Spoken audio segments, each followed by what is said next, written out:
వాళ్ళ నిందలు వేయడము, అది సరైన టైంలో మేము రెస్పాండ్ కాకపోవడము, అది జనాల్లోకి నిజమని భావించడము, మాకు ఇబ్బందులు పడ్డం. అదేవిధంగా చూడండి, పాపం పవన్ కళ్యాణ్ గారికి 30,000 మంది మిస్ అయినారు అని చెప్పి ఇంటెలిజెన్స్ ఎవరో సోర్స్ చెప్పారు. మన అసెంబ్లీలో అడిగిన దానికి 32 మందో 46 మందో ఏదో ఒక నెంబర్ వచ్చింది. అంత 2 డిజిట్ నెంబర్లోకి వచ్చింది. 30,000 ఎక్కడా, 32 ఎక్కడా అని. దాని గురించి అసలు మాట్లాడే వాళ్ళే లేరు. మా వాలంటీర్లందరూ కిడ్నాప్ చేసినారన్నారు. మా వాలంటీర్లందరూ ఎత్తకపోయినారు, ఇవన్నీ చాలా ఇంపార్టెంట్ సోర్స్ చెప్పినారు అని చెప్పేసి అన్నారు. ఏం చేస్తాము, అది ఇది కాదు అనేది చెప్పే పరిస్థితి లేదు.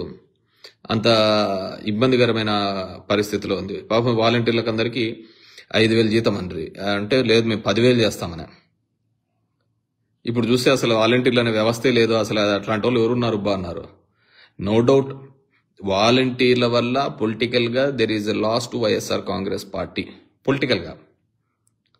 బట్ నో డౌట్ వాలంటీర్ల వల్ల జనాలకు మేలు జరిగింది.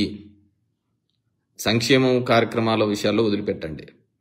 కోవిడ్ లాంటి సంక్లిష్టమైన పరిస్థితులలో కూడా ఏ మనిషి నీకు తోడు లేకుండా, ఏ మనిషి నీకు అందుబాటులో రానప్పుడు, నీ తోడబుట్టిన వాడు, నీ బావ, నీ బావమరిది, నీ తల్లిదండ్రులు కూడా తోడు లేనప్పుడు ఈ వాలంటీర్ అనే అతను ఒక తోడుగా నిలిచాడు.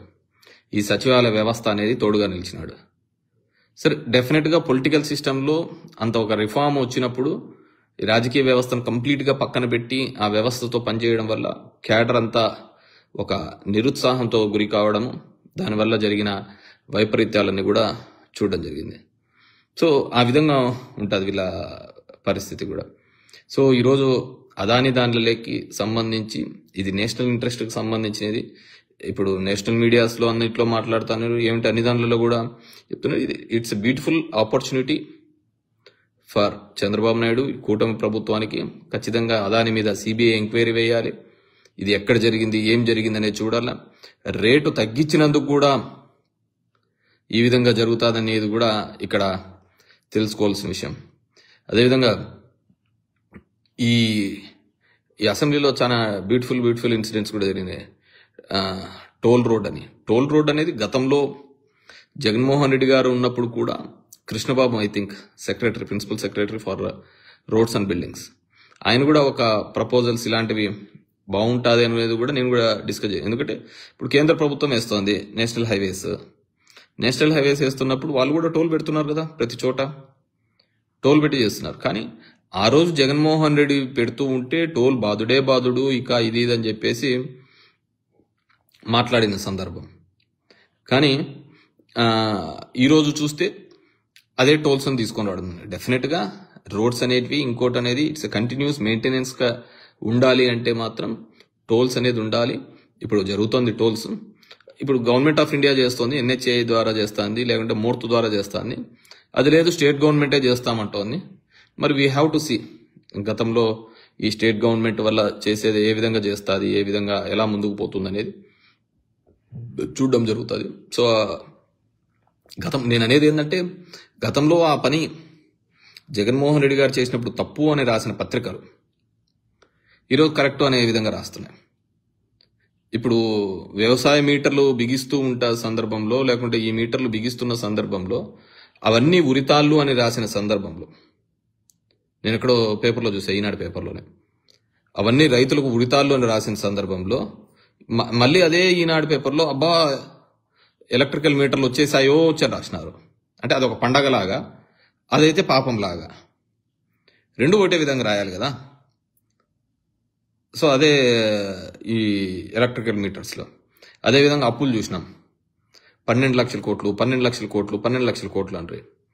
తీరా మొన్న చూస్తే ఎంతో 6 లక్షల కోట్లకు చేంజ్ ఏదో చూపించడం జరిగిందనమాట. అసెంబ్లీలో ఇవన్నీ నేను ఏది మాట్లాడుతున్నానో నేను రికార్డ్స్ పరంగానే, డాక్యుమెంట్స్ ప్రకారంగా మాట్లాడుతున్నాను. ఇవన్నీ కూడా 6 లక్షల కోట్లు అంటారు. మిగతా 6 లక్షల కోట్లు ఎవరి జోలికి పోయినాయి? గాలికి పోయినాయి. ఎందుకంటే గాలి కూతలు, గాలి మాటలు, శ్రీలంక చేసేస్తున్నాం, ఇది చేస్తున్నాం అని చెప్పేసి. మొన్న ఇక్కడ సర్చార్జ్ 1% పెంచితే బాగుంటుందని ఎవరి మీద పడుతుంది? ట్యాక్స్ పడుతుంది. సో ఇలాంటివన్నీ ఊరికే సరైన సందర్భంలో స్పందించక, మాట్లాడక, పదే తప్పును పదే పదే అబద్ధాన్ని చెప్పి చెప్పి చెప్పి చెప్పి జనాల లేకి తీసుకొని పోయే ఒక ప్రయత్నం. దీనిలో లేక ఒకడు అతీతులేం కాదులే, దానిలో లేక అందరూ. మన ఇప్పుడు లక్ష్మీపార్వతి గారు చెప్తూ ఉండే, దీనికి ఏముంటది, ఎన్టీ రామారావునే ఎక్కడికంటే అక్కడికి నాశనం పట్టించినారు పాపం. మనమంతా ఏమవుతుంది, జగన్ రెడ్డి అంటున్నాడు నా కుటుంబాన్ని నా ఏం చేసేకైతుంది అన్న, దాంట్లో ఒక్కరికి స్పేర్ ఏం చేయలే వాళ్ళు. సో వాళ్ళ దృష్టిలో ఎవరనే ఎవడైనా సరే మడత పెట్టేయడమే. ఒక్క సిబిఎన్ ఒక్కడే బాగుండాలా, మిగతా వాళ్ళందరూ అంతే. ఏం చిరంజీవి గారిని అయితే ఏ విధంగా రాసినాడు చెప్పు. ఇదే పవన్ కళ్యాణ్ గురించి వాళ్ళ మదర్ గురించి రాసినప్పుడు ఆయన పాపం బాధపడినాడు. సరే, ఇప్పుడు ఇంకా ఆయనకు కూడా వేరే అవకాశం లేక కలిసిపోయినాడు తప్ప, ఆ రోజు పాపం వాళ్ళ ఇంట్లో వాళ్ళ పేరు మీద రాసినాడు. నేనట్లా ఇవన్నీ పవన్ కళ్యాణ్ అన్నాడు, పిఆర్పి పాతి పెట్టేస్తున్నారని అలకల్లా ఈనాడు ఆఫీస్ ముందర ధర్నా చేసినారు. నేను అప్పుడు ఎమ్మెల్యేగా ఉంటే 9 to 14 మధ్యలో చిరంజీవి గారు ఎమ్మెల్యేగా ఉండ్రి. పాపం ఆయన కూడా బాధపడినారు. సో మళ్ళీ వీళ్ళు నన్ను తిడుతున్నాడు వీళ్ళ దాని నుంచి అని చెప్పి తిట్టడం జరిగింది. అట్లుంటే అవన్నీ కూడా. సో మళ్ళీ వాళ్ళే కలిసి మళ్ళీ మమ్మల్ని పాతేయాలా అని చెప్పేసి వాళ్ళే తిరుగుతారు. ఏమంటే మనకు మెమొరీ ఏదే కానీ పెద్దగా గుర్తుపెట్టుకోం కదా, కాబట్టి మనుషులం కదా, తొందరగా మర్చిపోతా ఉంటాం. కాబట్టి ఆడికంటే ఆడికి గాలి మాటలు చెప్తా ఉంటాం, పోతా ఉంటాం. ఇప్పుడు చూడు, అప్పులు కావచ్చు, మిస్సింగ్ కేసులు కావచ్చు, ఎలక్ట్రిసిటీ బిల్లు కావచ్చు, మళ్ళీ ఏంది రాష్ట్రాన్ని అసలు నాశనం చేసినాడు జగన్మోహన్ రెడ్డి. అప్పులు అసలు మేము తేరుకోలేకపోతానామని చెప్పేసి నేను ఎప్పుడో అసెంబ్లీలో చూసిన.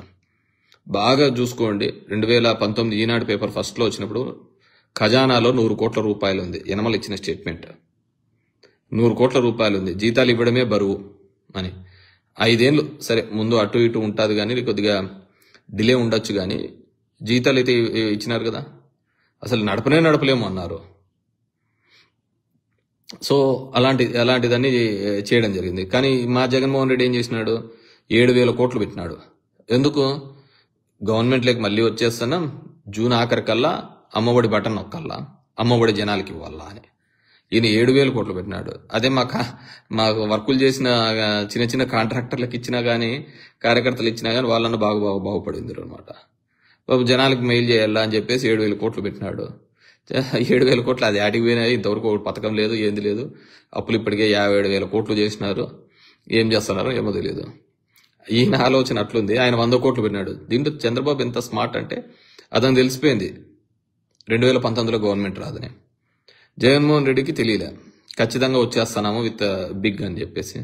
అందుకు 7,000 కోట్లు పెట్టి అది అమ్మఒడి కోసం అని పెట్టడం జరిగింది. తీరా చూస్తే అది ఎవరికి పోయినాయో తెలియదు ఇప్పుడు అనమాట. సో ఆ విధంగా ఉంటా ఉంటది అనమాట. సో ఈ అబద్ధాల గారడి మీద దీనిల మీద సో మల్టిపుల్ ఆపర్చునిటీస్, ప్రతిసారి కూడా దాన్ని ఏ విధంగా వినియోగించుకుంటాము ఏ విధంగా అనేది ఇదనమాట. ఇప్పుడు మా సోషల్ మీడియా వాళ్ళను కూడా అరెస్ట్ చేస్తున్నారు, ఇది చూపిస్తున్నారు. నేను రిక్వెస్ట్ చేసేది ఏంటంటే కూటమికి, దయచేసి ఎక్కడైనా కానీ ప్రతిపక్షం అనేది మాట్లాడకపోతే, మనల్ని ఎత్తి చూపకపోతే ఆ నష్టము ప్రతిపక్షం కంటే పాలకపక్షానికే వస్తుంది. ఈ విధమైన మ్యాండేట్స్ 151 సీట్లు కావచ్చు, 164 సీట్లు కావచ్చు, ఈ మ్యాండేట్స్ అనేది డెమోక్రసీకి చాలా ప్రమాదకరం. ఎందుకంటే చంద్రబాబు మన ఎప్పుడో వినేది కూడా చూసిన, నాకు అన్ని తప్పుడు సంకేతాలతో తప్పుడు మాటలతోనే నేను 14 నుంచి 19లో మోసపోయినాను, అందుకే ఓడిపోయినాను అని చెప్పేసి ఏదో వినడం చూసిన అనమాట. ఇవి చాలా నెగిటివ్. ప్రతిపక్షం అనేది లేకపోయినా మాకు 151 వచ్చినప్పుడు ఏమనుకున్నాం, మొత్తం ప్రజలందరూకి ఈ మా సైడే ఉన్నాము, ఇంకా మాకు ఎదురే లేదనుకున్నాం. తీరా చూసేకల్లా ఇప్పుడు ఏమైంది, 2024 వచ్చేకల్లా దెబ్బతిన్నాము లేదా. సో వాయిస్ అనేది ప్రతిపక్షం లేకపోతే, ప్రతిపక్ష గొంతు లేకపోతే ఖచ్చితంగా అది పాలకపక్షానికే ఇబ్బంది జరుగుతుంది. ఇప్పుడేమో అంతా స్మూత్గానే ఉంటుంటది, అందరూ కూడా మన దగ్గరకు వచ్చి అందరూ ప్లీజింగ్గానే మాట్లాడుతూ ఉంటారు. సరే ఇప్పుడు అక్కడ ప్రతిపక్షం లేదు, మాకు 11 మందే సీట్లు ఉన్నారు, మీకు ఆ గలం ఇప్పలేదు. సో సోషల్ మీడియా అనేది నేను ఎప్పుడూ చెప్తుంటాను, ఒక ఫోన్ వచ్చిన తర్వాత, టెక్నాలజీ వచ్చిన తర్వాత, ఒక ఫోన్ ఉన్న ప్రతి ఒక్కడు ఒక పత్రికా సంపాదకుడే, ఒక టీవీ ఛానల్ ఓనరే. తన ఒపీనియన్ని బలంగా వినిపించవచ్చు, చెప్పచ్చు. ఇప్పుడు నేను ఈరోజు ఈ విధంగా చెప్తున్న సందర్భం, కానీ మనం మాట్లాడే భాషలో మనం పెట్టే పోస్ట్లో అసభ్యకరంగా లేకపోయినంత వరకు అది యాక్సెప్టబుల్. ఆ విధంగా అందరూ కూడా ఉంటే చాలా బాగుంటుంది. అండ్ ఇప్పుడు కొంతమందిని కొన్ని దానిలలో పెట్టడము, ప్రశ్నించినాడని చెప్పేసి అరెస్ట్ చేయడము, ఇవన్నీ చాలా బ్యాడ్ సిగ్నల్స్. అంటే కొత్తగా నేర్పిస్తున్నాడు, అవి నేర్పించుకునేది చెప్తున్నాను కదా. ఇవన్నీ మళ్ళీ ఎనికి మనకే పడతా ఉంటాయి. ఇప్పుడు రైట్ ఇన్ఫర్మేషన్ యాక్ట్ ఉంది, అది తెచ్చిన తర్వాత ఎవరికి నష్టం జరిగింది? కాంగ్రెస్కే నష్టం జరిగింది. అదేవిధంగా ఈడీ, ఫెమా ఇవన్నీ బలోపేతం చేసిన తర్వాత ఎవరు నెక్స్ట్ వచ్చిన తర్వాత వాళ్ళకే ఇప్పుడు నష్టం జరుగుతుంది అనమాట. సో ప్రతిపక్షాన్ని, ప్రజల యొక్క గొంతును నొక్కాలని చూసిన ప్రతిసారి కూడా డెఫినెట్గా ప్రజలే రోడ్డు మీదకి వస్తారు, తిరగబడతారు. ఈరోజు 10 మందిని వేస్తారు, రేపు ఇంకో 100 మంది పుడతారు. మనం ఆలోచించుకోవాల్సింది ఏంటంటే, 4 నెలల్లోనే ఇంతమంది ఏ విధంగా ఎందుకు మాట్లాడుతున్నారు అని. చంద్రబాబు నాయుడు 2.5 సంవత్సరాల వరకు మాట్లాడలేకపోయినారు, బయటకు రాలేని పరిస్థితిలో ఉండే. కానీ ఇప్పుడు 4 నెలలకు 5 నెలలకే జనంలో ఒక అన్రెస్ట్ వచ్చింది, ఒక వ్యతిరేక భావంతో మాట్లాడుతున్నారు. అది ఎందుకు వచ్చింది, సరి చేసుకోవాలనా లేదా అనే భావన ప్రభుత్వంలో ఉన్న వాళ్ళు చూసుకుంటే డెఫినెట్గా ఆ పార్టీలకు దానిలకు మనుగడ ఉంటుంది. లేదు అధికారం ఉంది కదా అని తొక్కుకుంటా పోతూ ఉంటే డెఫినెట్గా పొద్దున ఉంటే రాత్రి ఉంటుంది, రాత్రి ఉంటే పొద్దున ఉంటుంది. ఇట్స్ సైకిల్, తిరుగుతూనే ఉంటారట తప్ప ఎక్కడ పడ్డదు. సో ఎప్పుడైనా కావచ్చు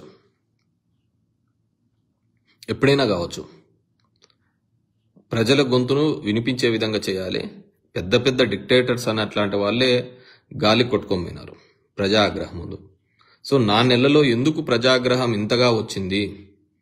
మనం కేవలం ఈ ప్రజాగ్రహాన్ని కొంతమేర కనపడకుండా చేయడానికి ఈ స్టేషన్లలో, జైళ్లలో, దీనిలో పెట్టడానికి ఉపయోగపడుతుందే తప్ప డెఫినెట్గా అది ఒక సొల్యూషన్ అయితే కాదు.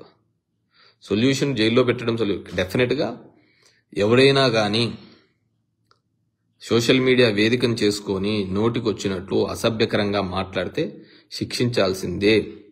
అసభ్యకరంగా పోస్టు పెడితే చర్యలు తీసుకోవాల్సిందే, చట్ట ప్రకారం చర్యలు తీసుకోవాల్సిందే. కానీ ఏ దానికి సంబంధం లేకుండా ఒక భయభ్రాంతులు చేయాలి అనుకుంటే డెఫినెట్గా ఈ ఎరాలో డెఫినెట్గా ఇట్స్ ఏ బూమ్రాంగ్ అవుతుంది, బౌన్స్ బ్యాక్ అయితే దాన్ని ఎవడూ తట్టుకునే పరిస్థితి ఉండదు. ఆ రోజు అంతకంత మళ్ళీ అందరూ సఫర్ కావాల్సిన పరిస్థితి వస్తుంది. సో నేను అంతకుముందు చెప్పానుగా, మా పార్టీ వినాయక చవితి రోజు చంద్రుడిని చూస్తూ ఆలోచిస్తూ పెట్టినట్టున్నారు కాబట్టి ఇన్ని అపవాదులు, నిందలు పడాల్సి వస్తుంది. దాన్ని కడుక్కోవడానికి మా పార్టీ 12 ఏళ్ళంతా దాని మీదే పడిపోయిందని నేను అనుకుంటున్నా. అంటే అదేదో పండగ రోజు నాకు బాగా, నేను ఇప్పుడు చిన్నప్పుడు మా టీచర్ చెప్తుంటే విన్నా అనమాట, అపవాదులు, నిందలు ఎక్కువ వస్తా ఉంటాయని చెప్పేసి. సో ఆ విధంగా ఉంటుంది.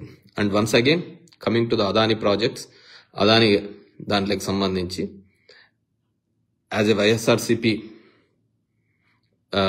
కార్యకర్తగా నేను మా పార్టీ మీద, మా నాయకుడి మీద ఒక నింద వచ్చింది కాబట్టి నా యొక్క ఒపీనియన్ ఖచ్చితంగా ఒక సిబిఐ ఎంక్వైరీ వేసి, అదానీ గారి మీద సిబిఐ ఎంక్వైరీ చేసి, ఎందుకంటే అంతకుముందు కూడా కొన్ని ఆర్టికల్స్ రావడం వల్ల సెబీలో ఈ విధంగా అక్రమాలు జరిగినాయని అదానీ మీద వచ్చింది.